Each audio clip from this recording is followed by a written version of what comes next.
Hello আমার দুষ্ট মিষ্টি বন্ধুরা, কেমন আছো তোমরা সবাই? আশা করি তোমরা অনেক ভালোই আছো। আমি তোমাদের সালমা আপু আবারও চলে আসলাম নতুন গল্প নিয়ে। আজকের গল্পটি শুনলে তোমাদের দাঁড়িয়ে যাবে, তাই গল্পটি শোনার আগে অবশ্যই হেডফোন ব্যবহার করো। হ্যালো বন্ধুরা, আজকে আমি তোমাদের বলবো একটি সত্য ঘটনা, যেখানে আমার বড় বোনের সরলতার সুযোগ নিয়ে আমার খালাতো ভাই আমার বোনের সাথে প্রেমের অভিনয় করে। তারপর আমার বাবা মা বাড়িতে না থাকায় কিছুদিন সে আমাদের বাড়িতে থাকত।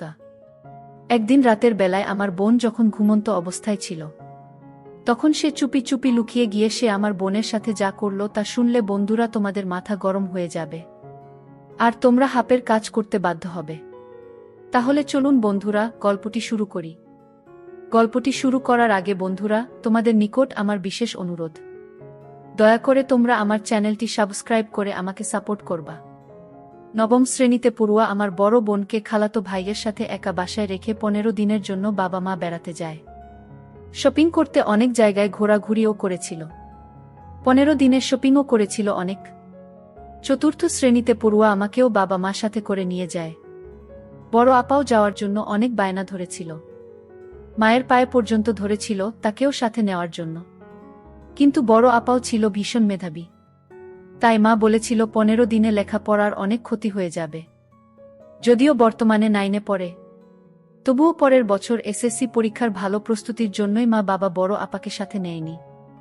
মায়ের ইচ্ছে ছিল বড় আপা এত ভালো করে লেখাপড়া করবে যেন ভবিষ্যতে মেডিকেলে চান্স পেয়ে ডাক্তার হতে পারে।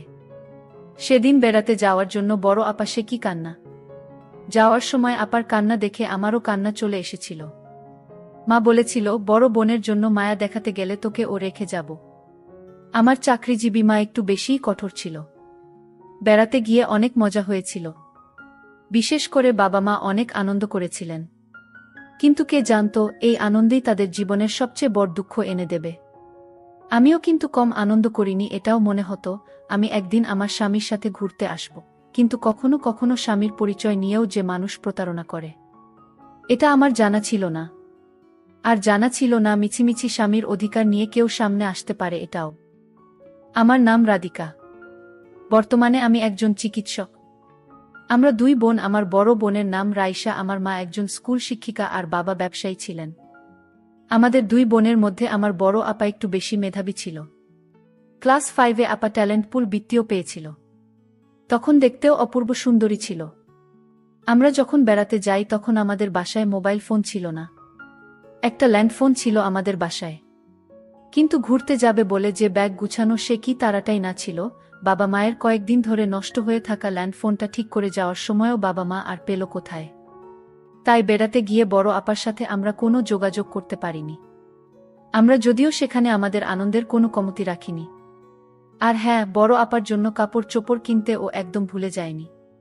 একজনের পরিচয় দিতে তো ভুলেই গেছি। উনি হচ্ছেন আমার খালাতো ভাই আরিফ মাহমুদ, যাকে আমার বাবা মা আমার বড় আপার সাথে একা বাসায় রেখে গিয়েছিল। উনি তখন অনার্স 3য় বর্ষের ছাত্র ছিলেন।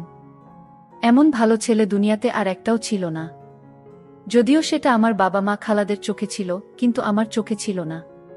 বাবা যদিও আমার দাদা দাদিকে বাসায় এনে রাখতে চেয়েছিলেন, কিন্তু 15 দিন তারা আমাদের বাসায় থাকলে দুজন লোকের বাড়তি খরচ চালাতে হবে, সাথে আবার ওষুধের খরচ লাগবে। মায়ের এসব যুক্তিতে বাবাও আর কথা বাড়াল না। আরিফ ভাইয়াকেই আপার সাথে বাসায় রেখে গেল। 15 দিন ছুটি কাটিয়ে যেদিন বাড়ি ফিরে এলাম, সেদিন বাড়িতে ঢোকামাত্রই আমার খালাতো ভাই আরিফ সাহেব তার ব্যাগ নিয়ে আমাদের বাড়ি থেকে বের হয়ে যায়। এমনভাবেই রেডি হয়েই ছিলেন উনি, যেন আমরা ঘরে ঢুকলেই উনি বের হয়ে যেতে পারবেন। বেড়াতে গিয়ে উনার জন্য মা চকলেট, শার্ট কিনে এনেছিলেন। খালা খালুর জন্য কাপড় চোপড় কিনে এনেছিলেন। সেগুলো ওনাকে মা নিয়ে যেতে বলেছিলেন, কিন্তু ব্যাগ থেকে মায়ের সেগুলো খোলার সময়টুকুও পাননি। ওনার সামনে পরীক্ষা আছে বলে হনহন করে বেরিয়ে গেলেন। সত্যি কয়েক মাস পরে ওনার পরীক্ষাও ছিল। এদিকে অপাকেও খুব রোগা দেখাচ্ছিল। আপার মায়া হরিণীর মতো চোখের নিচে কিছুটা কালিও জমেছিল। আমরা ফিরে আসার পর থেকেই বড় আপা ছিল নিরুত্তাপ, কেমন যেন মনমরা হয়ে থাকত। বাবা মা বারবার মন খারাপের কারণ জিজ্ঞেস করা সত্ত্বেও বড় আপা কিছুই বলত না। আমরা না থাকাকালীন রান্না করার জন্য বাসায় যে খালা আসত তাকেও জিজ্ঞেস করা হলো, কিন্তু সেও কিছু বলতে পারল না। কিন্তু আপার চেহারা দেখে মনে হতো অনেক ঝড়ঝাপটা বয়ে গিয়েছে আপার উপর দিয়ে। যাই হোক, বেড়াতে গিয়ে আনা ড্রেস, কসমেটিক্স, চকোলেট সহ অন্যান্য উপহারের প্রতি কোনো আগ্রহ ছিল না বড় আপার। ঘটনা ঘটল 2 মাস পর। হঠাৎ করেই বড় আপা দিনে 2-1 বার বমি করত। তখন বড় আপাকে ডাক্তার দেখানো হলো। ডাক্তার টেস্ট করার পর জানা গেল বড় আপার নাকি বাচ্চা হবে। বাবা মায়ের মাথায় যেন আকাশ ভেঙে পড়ল। মা বাবা আপাকে ঘটনা জিজ্ঞেস করতে করতে মুখে ফেনা তুলে ফেলেছে। বড় আপা কিছুই বলছে না, শুধু কান্নাই করছে। ওইদিকে বাচ্চাটাও বা নষ্ট করছে না। মায়ের চিন্তা হচ্ছে, যার বাচ্চা তার সাথে আপাকে বিয়ে দিয়ে দেবে।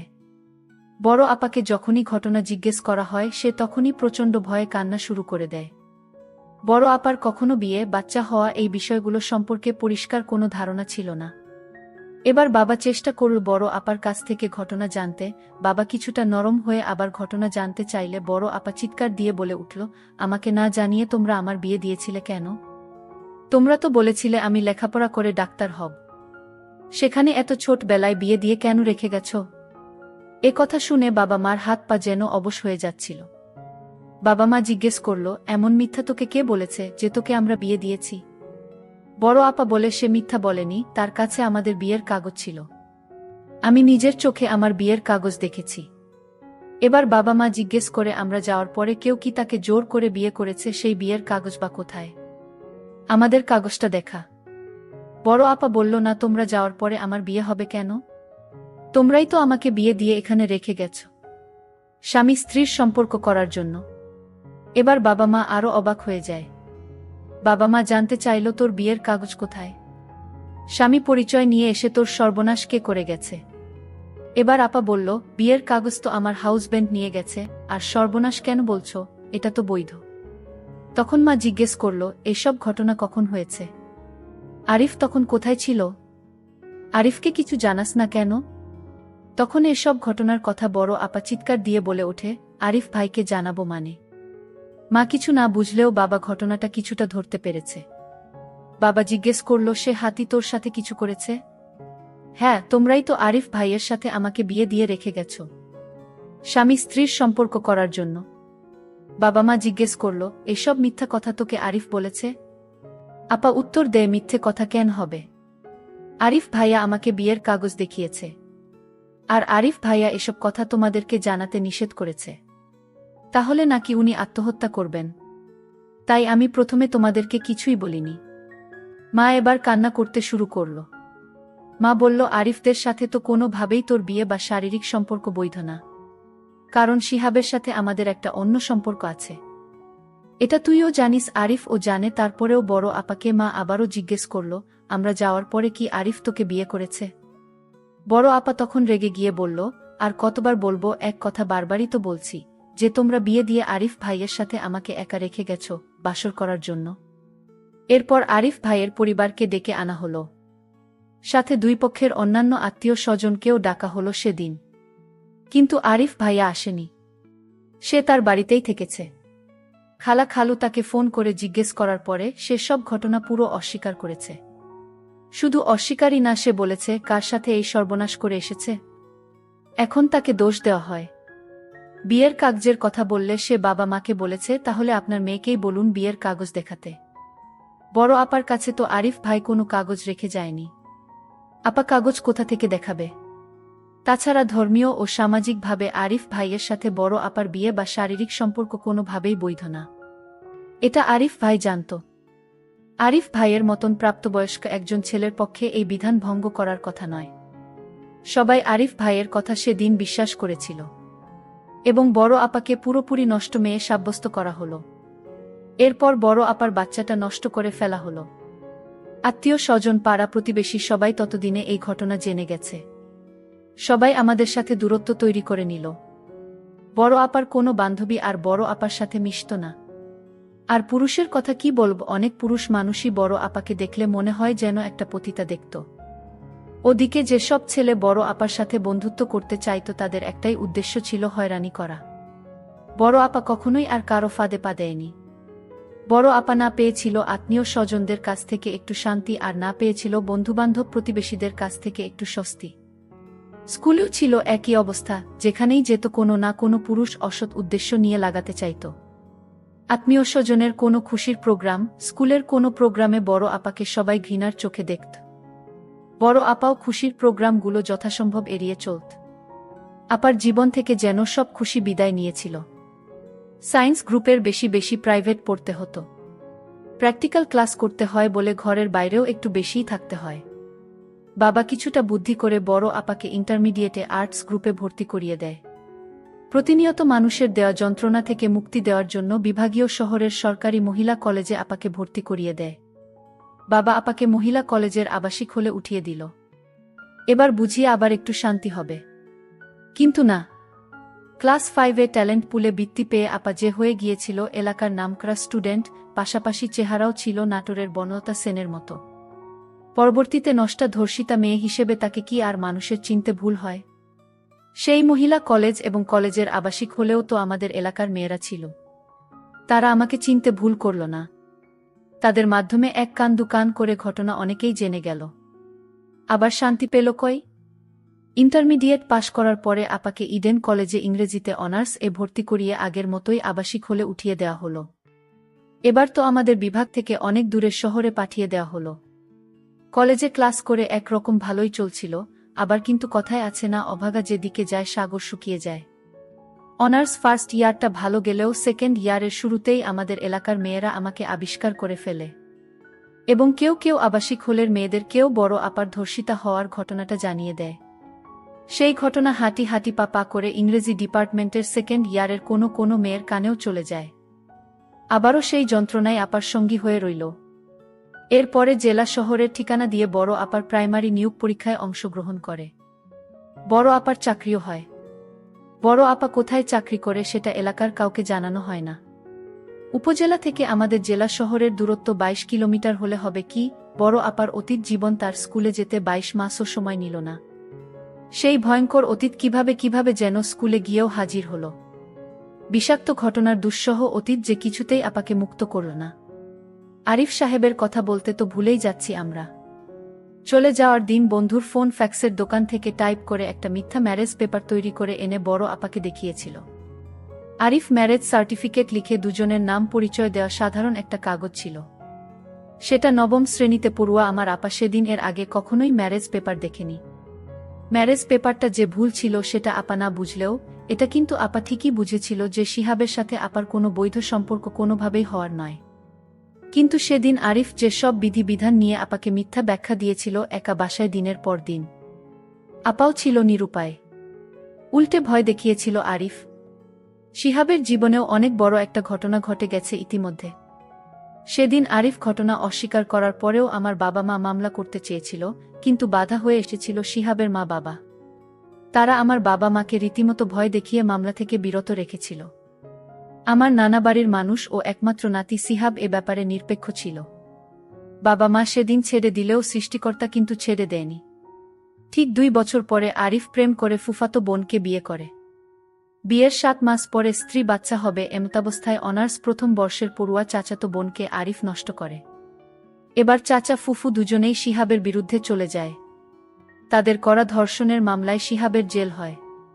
অথচ এরাই একদিন আরিফকে নির্দোষ দাবি করে বড় আপাকে নষ্টা উপাধি দিয়ে নাক সিটকে চলে গিয়েছিল। আমার একটা প্রশ্ন আছে, এখানে মানুষ কেন ধর্ষকের পক্ষ নিয়ে বলুন তো? নিজের মা বোন মেয়েকে ধর্ষিতা বানানোর জন্য? সবার বিচার হলেও বড় আপাকে কিন্তু ধর্ষিতা উপাধি নিয়েই সমাজে বাস করতে হয়েছিল। বাবা মা ও কেন জানি না বড় আপাকে একদমই সহ্য করতে পারত না। লেখাপড়া করেছে ঠিকই, কিন্তু কারণে অকারণে কষ্ট দিয়ে কথা বলত। আর বাবা তো সবসময় ওই ঘটনার জন্য মাকে দায়ী করত। এরপর বাবা মায়ের মধ্যে নিত্য ঝগড়া বিবাদ লেগে থাকত। মোট কথা আমাদের পুরো পরিবারটাই বিষাক্ত হয়ে গিয়েছিল এর মধ্যে। আমাকে সবচেয়ে বেশি কষ্ট দিয়েছিল একটি ঘটনা, সেটা হচ্ছে আমার বিয়েতে বড় আপাকে আসতে দেওয়া হয়নি। যদিও বিয়ের আগে আমি আমার চিকিৎসক হবু স্বামীকে বড় আপার ঘটনা জানিয়েছিলাম। ও বলেছিল বিয়ের আগে এসব ঘটনা আমার ফ্যামিলিকে না জানানোই ভালো, কারণ সবার মানসিকতা তো একরকম নাও হতে পারে। বাবা তারপরেও ওর বাবা মাকে জানাতে চেয়েছিল, কিন্তু বাধা দিয়েছিল, কারণ ঘটনাটা তো আমার সাথে ঘটেনি। বাধা দিলেই বা কি, যে সামান্য কিছু আত্মীয় স্বজন প্রতিবেশী এসেছিল বিয়েতে, তাদের মধ্যে কারা যেন বিয়ের দিনই বড় আপার ব্যাপারে ঘটনা বরযাত্রীকে জানিয়ে দেয়। সেদিন আমার হাউসব্যান্ডের দিতার জন্য বিয়েটা আমার হয়েছিল, যদিও শ্বশুরবাড়ির লোকজন এই ইস্যুতে আমাকে কম কথা শোনায়নি। বড় আপার মনে হয় ততদিনে ধৈর্যের বাঁধ ভেঙে গিয়েছিল। হঠাৎ করেই একদিন শুনলাম বড় আপা দেশে থাকতে চাইছেন না। শেষ পর্যন্ত তাই হলো। বাবা মাকে রাজি করিয়েই ছাড়ল, বড় আপা কানাডা চলে যায়। এরপর কানাডাতেই আপা বিয়ে করে থেকে গেছেন। দুলাভাই বাঙালি বংশোদ্ভূত কানাডীয় ডক্টর, আর বড় আপা সেখানে একটা বাচ্চাদের স্কুলে চাকরি করে। 2 সন্তান আর স্বামী নিয়ে সুখেই আছে। এখন আমার বড় আপা, বাবা মা সহ আমরা সবাই বড় আপাকে বাচ্চাদেরকে দেখতে চাই, কিন্তু আপা দেশে আসতে চাই না। কারণ আমরা চাই না বাচ্চাদের কোনোভাবে তার কালো অতীত জেনে ফেলুক, এবং সেটা বাচ্চাদের মনে প্রভাব পড়বে। দুলাভাই যদিও সব জেনেই বিয়ে করেছে। ও হ্যাঁ, আসল কথা তো বলতেই ভুলে গেছি, বড় আপা আগেও রাফিয়া নামে আমার আর এক বোন ছিল। রাফিয়া মাত্র 6 মাস বয়সে নিউমোনিয়ায় মারা যায়। রাফিয়া আমার যখন 1 মাস বয়স, তখন আমাদের খালাতো ভাই আরিফ সাহেবের জন্ম হয়। ছেলের জন্মের পর খালার 3 দিন সেন্সলেস থাকে। তখন আমার নিজের মা বুকের দুধ খাইয়ে বোনের ছেলে আরিফকে বাঁচিয়ে রেখেছিল। সেই হিসাবে আরিফ আমাদের দুধ ভাই। বড় আপার সাথে কোনোভাবেই তার বিয়ে বা অন্য কোনো শারীরিক সম্পর্ক বৈধ ছিল না। কিন্তু কে জানত সেদিন আমার মা দুধ খাইয়ে একটা কালসা পুষেছিল, যে ঘটনায় বড় আপার জীবনটা এলোমেলো হয়ে গিয়েছিল। এমন সব ঘটনায় আমার কিছু প্রশ্ন আছে। কেন এসব ঘটনা? মেয়েদের কি সমাজে অপরাধীর চোখে দেখা হয়? সত্যি কি মেয়েরা অপরাধী থাকে? কেন লজ্জিত হয়ে সমাজে এদের বাস করতে হয়? বাবা মাই বা কেন তাদেরকে অবহেলার চোখে দেখে? সমাজ কেন তাদের ঘৃণা করে? কেন জীবন থেকে সকল তাদের খুশি কেড়ে নেওয়া হয়? কেনই বা একাকিত্বকে তাদের সঙ্গী করা হয়? সেই পরিবারটাকে কেন কোণঠাসা করে রাখা হয়? কেন তাদেরকে বাঁচার নামে মেরে ফেলা হয়? সেদিনের ঘটনায় আমার আরও কিছু প্রশ্ন আছে। সেদিন দোষটা আসলে কার ছিল? আমার বাবা মায়ের, আরিফ নামক জানোয়ারের, আমার বউ, আবার এই সমাজের, নাকি আমাদের মানসিকতা? প্রিয় দর্শক, এই গল্পটা আপনাদের কেমন লাগলো তা অবশ্য একটি কমেন্ট করবেন। আর যদি গল্পটা আপনাদের ভালো লেগে থাকে তাহলে ভিডিওটিতে একটি লাইক করে দেবেন, এবং এই ধরনের ভিন্ন স্বাদের গল্প শোনার জন্য চ্যানেলটিকে অবশ্যই সাবস্ক্রাইব করে আমাদের সঙ্গে যুক্ত থাকুন। ভিডিওটি দেখার জন্য তোমাদের সকলকে ধন্যবাদ।